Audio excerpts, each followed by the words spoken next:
Last Sunday को हमने आर्क्टूरियन से रिलेटेड मेडिटेशन की थी, उनके क्रिस्टल चैम्बर में गए थे। आज भी हम वहाँ जाएंगे, हमारी लाइट बॉडी पर कुछ कार्य करेंगे। आप लोगों को पता है डिफरेंट डायमेंशंस, हम लोग जो अभी है वह है थर्ड डायमेंशन में है, थर्ड लेवल पे, ऐसा समझिए। हमसे नीचे है पेड़ पौधे, वो सेकंड डायमेंशन। उससे भी नीचे है डायमेंशन यानी लेवल ऑफ कॉन्शियसनेस, ऐसा आप समझ सकते हैं। आपकी चेतना का स्तर, चेतना कितनी उन्नत हुई वैसा स्तर, तो आप थर्ड लेवल पे हो। आपसे नीचे पेड़ पौधे है, उसके नीचे है पत्थर, सैंड, मिट्टी। ये तो यहाँ तक समझ में आ जाता है। लेकिन हमारे ऊपर भी एक डायमेंशन है, वह है फोर्थ डायमेंशन। फोर्थ डायमेंशन ऐसा समझिए कि जहां मृत्यु के बाद हम जाते हैं वह फोर्थ डायमेंशन, क्योंकि वहां से वो वापस आना पड़ता है। ऊपर का रास्ता ही बंद है, वो रास्ता खुल जाए तो आप ऊपर जा सकते हैं, वो रास्ता ही बंद है। और कई लोग कहते हैं ये अनुनाकी ने वो रास्ता बंद करके रखा है। हमारी जेनेटिक्स में इस प्रकार की चेंजेस कर लिए हैं कि हमारी मुक्ति नहीं हो सकती। जन्म लो मृत्यु पाओ, जन्म लो मृत्यु पाओ, बस यही चलते रहता है। जन्म मृत्यु के चक्कर से हम बाहर निकलते ही नहीं। फिर कोई आता है, कोई मसीहा आता है, कोई योगी आता है, कोई मास्टर आता है, वो हमें सिखाता है इस मैट्रिक्स से बाहर कैसा जाए। मैट्रिक्स की बहुत चर्चा होती है ना, तो वो इसको वो कहते हैं। ये माया का जो खेल है, मृत्यु के बाद भी हमें वह नहीं मिलता है, वह रास्ता नहीं मिलता है मुक्त होने का, स्वर्ग जाने का, वहां नहीं जा पाते, उसको यह लोग मैट्रिक्स कर रहे हैं। मैट्रिक्स अभी नई नई टर्मिनोलॉजी आई है, गए 5-10 सालों में यह ज़्यादा है। लेकिन ये मैट्रिक्स पहले नहीं था, ऐसी बात नहीं थी, पहले भी था। भगवान बुद्ध आए लोगों को यही बताने के लिए ना, आप मुक्त हो जाओ, निर्वाण को प्राप्त हो जाओ, क्योंकि माया थी वहां, निर्वाण प्राप्त नहीं हो रहा था। तो निर्वाण प्राप्त करना है, ये मैट्रिक्स से, ये माया से बाहर निकालना है, तो क्या किया जाए वह तो उन्होंने बताया था। समय समय पे से लोग आए हैं, जीसस आए थे, भारत में भी बहुत योगी आए, संत आए कि आपको मोक्ष कैसा मिलेगा यह बताने के लिए। तो वह मैट्रिक्स पहले से ही था, अभी वो डेफिनेशन कर रहे। तो ये मैट्रिक्स से आप बाहर जाना है, ये 4 डायमेंशन से जब आप बाहर जाओगे तभी मुक्त हो जाओगे। तो जब आप 4th डायमेंशन जाते हो, मृत्यु के बाद आपकी चेतना जाती है, वह आपका इस जीवन में कैसा बर्ताव रहा, उस प्रकार के फ्रीक्वेंसी लेवल आपको मिलती है। तो आप उसको कहते हैं, अच्छी जगह मिल गई तो कहते हैं स्वर्ग है, थोड़ी बुरी जगह मिल गई तो कहते हैं नरक है। तो नरक और स्वर्ग इस प्रकार के होते हैं। एक चेतना के वह भी स्तर है।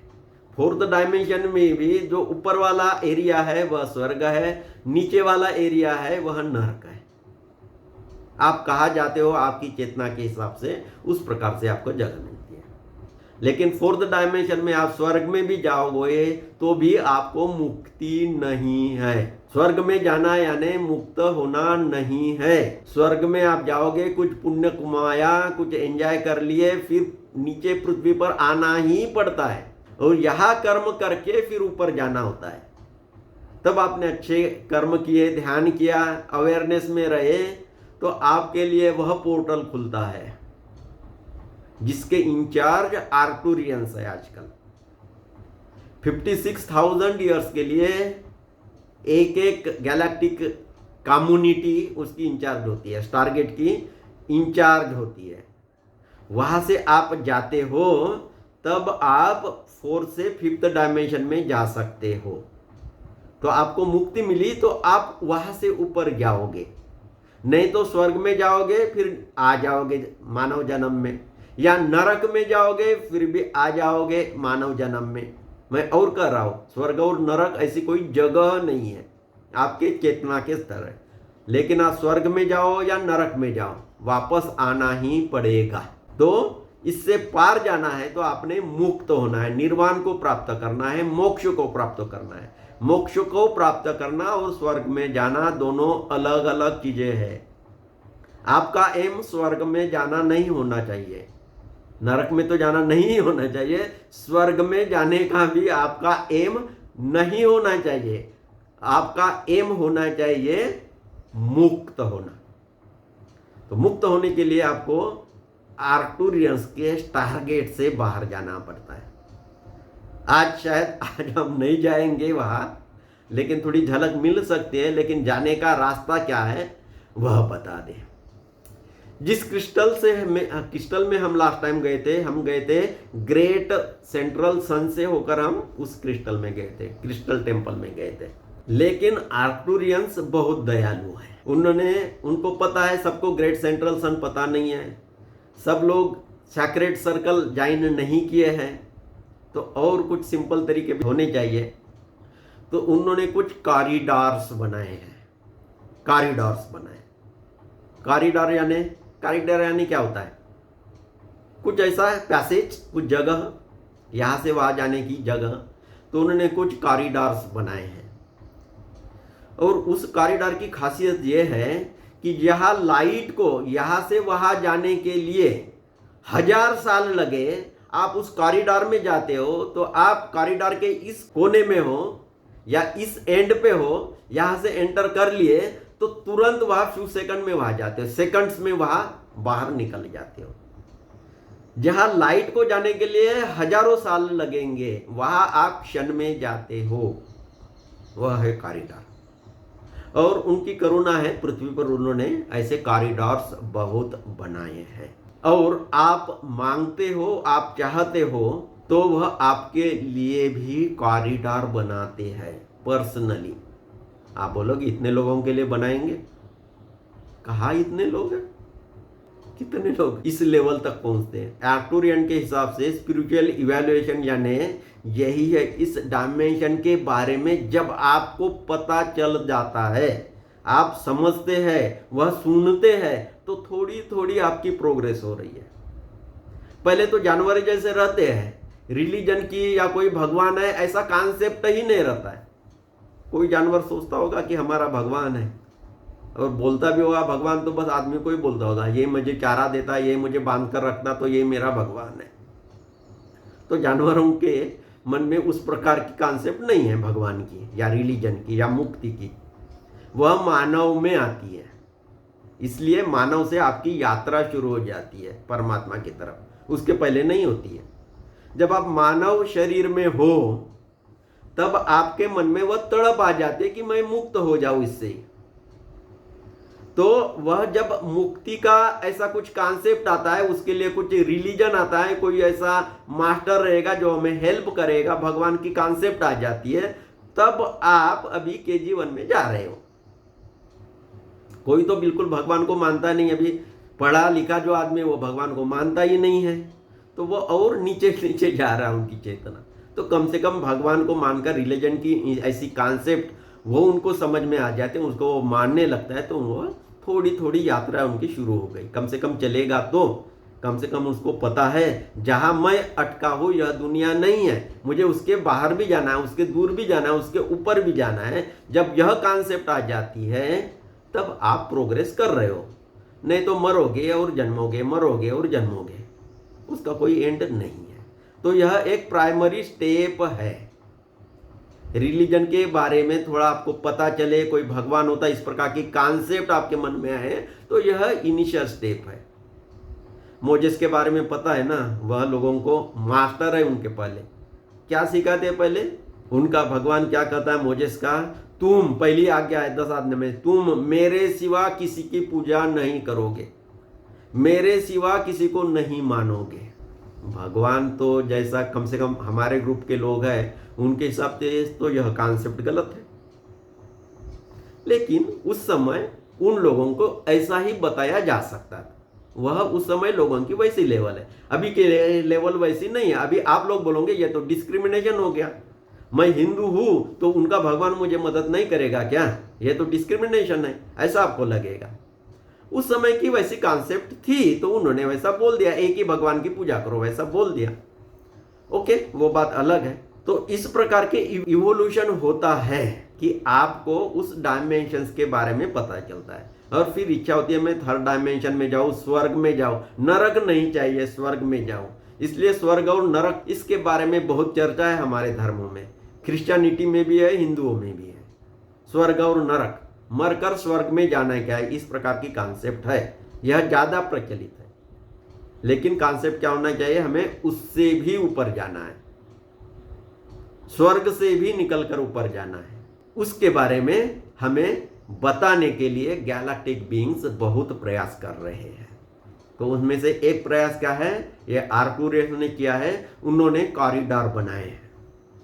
कॉरिडोर से आप डायरेक्टली उनके वो जो टेम्पल है ना वहाँ आप जा सकते हो, या हो सकता है उनके हमें मदद करने के लिए उन्होंने बहुत बड़े बड़े स्पेस क्राफ्ट बनाए, स्पेस शिप बनाए हैं।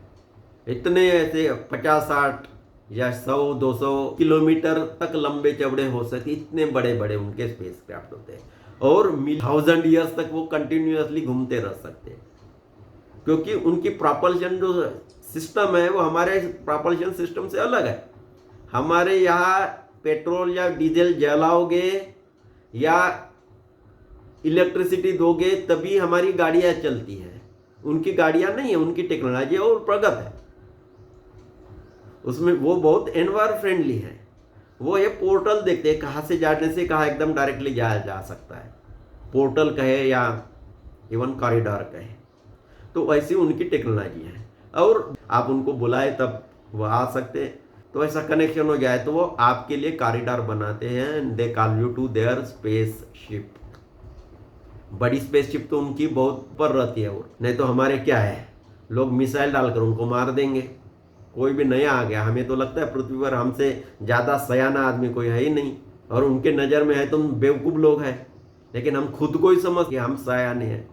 लेकिन हमारे जैसे बेवकूफ़ या नालायक लोग भी नहीं है, बिना कारण की भी हम दूसरे आदमियों को मार देते हैं। कोई भी इशू, अभी भारत में देखो, कोई छोटा सा इशू रहे, पॉलिटिकली इतना उसमें मंथन हो जाता है, यहाँ वहाँ एक पक्ष यहाँ बोलेगा, दूसरा पक्ष वहाँ बोलेगा, ये ऐसा बोलेगा वैसा बोलेगा, कुछ भी हो, थप्पड़ कांड भी हो, या सिक्योरिटी गार्ड ने भी थप्पड़ मारा हो तो भी उसके फेवर में भी बोलने वाले लोग हैं, उनके अगेंस्ट में भी बोलने वाले लोग हैं। जब कोई दूसरे प्लैनेट से कोई आपके तरफ आएगा, देखेगा, तो क्या बोलेंगे, ये लोग पगले हैं। मैं एक बताता हूँ, मेरा एक छोटा सा प्रसंग। एक बार मैं औरंगाबाद गया था, महाराष्ट्र में, वहाँ एक लड़का आया था जापान का। वो मैं औरंगाबाद सिटी घूमने के लिए हमने बस किया था, तो बस में वो भी था, गवर्नमेंट की बस थी, ट्रैवल्स की। फिर हम मंदिर गए, वहाँ एक ज्योतिर्लिंग है, घृष्णेश्वर ज्योतिर्लिंग है, जो वहाँ की जो केव्स है ना, एलोरा केव के पास घृष्णेश्वर टेम्पल है, ज्योतिर्लिंग है, वहाँ हम गए। फिर वहाँ हमने चप्पल रखे और फिर मंदिर में गए, फिर दर्शन करके बाहर आ गए। वो मेरे साथ ही बैठा था, मेरे सीट पर ही बैठा था, दोनों साथ में बैठे थे। फिर हम बाहर आए, उसने भी जूते निकाले थे, तब वह आदमी ने 1 रुपया मांगा। वो मुझे पूछने लगा, ये 1 रुपया क्यों मांग रहा है? मैंने बोला क्योंकि चप्पल हमने यहाँ रखी है तो इसलिए वह पैसा मांग रहा। बोलता क्यों मांग रहा? मैंने बोला इसलिए मांग रहा क्योंकि आपने चप्पल यहाँ रखी थी और आपके चप्पल पर उसने निगाह रखी कि कोई चोरी न कर ले। वो उसने पूछा, जापान के उस लड़के ने, लड़का ही था, पढ़ाई कर रहा था, लेकिन ये तो मेरा जूता है ना, दूसरा क्यों लेकर जाएगा? सोचो, उसको ये समझ में नहीं आ रहा था, मेरा जूता दूसरा क्यों लेकर जाएगा, ये तो मेरा है ना। मैं क्या बताऊं उनको कि हमारे भारत में ऐसा होता है। इसलिए जापान के लोग हमारे भारत के लोगों से बहुत डरते भी हैं, क्योंकि कई बार हमारे भारत के लोग भी इतने नालायक है। मैं नहीं बोला हम भारतीय हैं, सिर्फ एक शायद पाकिस्तानी है कोई बात नहीं है, लेकिन वो भी भारतीय है, सब हमारी बातें सुन रही है। हम लोग इतने नालायक है कि कई फॉरेनर से कुछ आए, लेडीज आ गए, उनके ऊपर अत्याचार करते हैं, फिर दूसरे देश में वो बहुत हाईलाइट होकर वहाँ आता है। हम भारतीय लोग जापान में भी जाते हैं ना, तो भी हमें हमारे साथ बराबर मिक्स नहीं होते, यानी हमसे घृणा करते ऐसा नहीं है, तो उनसे थोड़ा दूर रहना चाहिए। क्या हमारी इमेज, हम ऐसी सोसाइटी में रह रहे इसलिए हमें कुछ नहीं लगता है, लेकिन जब बाहर की सोसाइटी हमें देखेगी तो भारत क्या करेंगे? भारतीय लोग ऐसे, वो ऐसे गंदा काम करने वाले कितना एक होगा, लेकिन क्या आता है, भारतीय ऐसे। तो ऐसे ही प्लैनेट सिस्टम से लोग देखेंगे, आर्क्टूरियस देखेंगे तो क्या कहेंगे, अरे यार ये भारतीय लोग क्या है, का बात का बतंगड़ बना लेते हैं, उसके ऊपर इतनी चर्चा करते हैं, इतनी निगेटिविटी फैलाते हैं। और ऐसी चीज़ों से निगेटिविटी फैलती है। और हम कहते हैं हमारे जीवन में ऐसे दुख क्यों आए हैं, क्योंकि हमारे आजू बाजू में ऐसे ही लोग हैं, इसलिए दुख आते हैं। कोई पॉजिटिव एनर्जी आएगी तो भी कैसे, तो वो उन लोगों को पता है। तो वह हमें मदद करने के लिए स्टारशिप लेकर घूम रहे हैं, पृथ्वी से बहुत ऊपर घूम रहे हैं।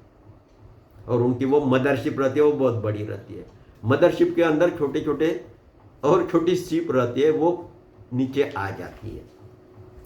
फिर वहां से they can create a corridor where you can go directly to their ship.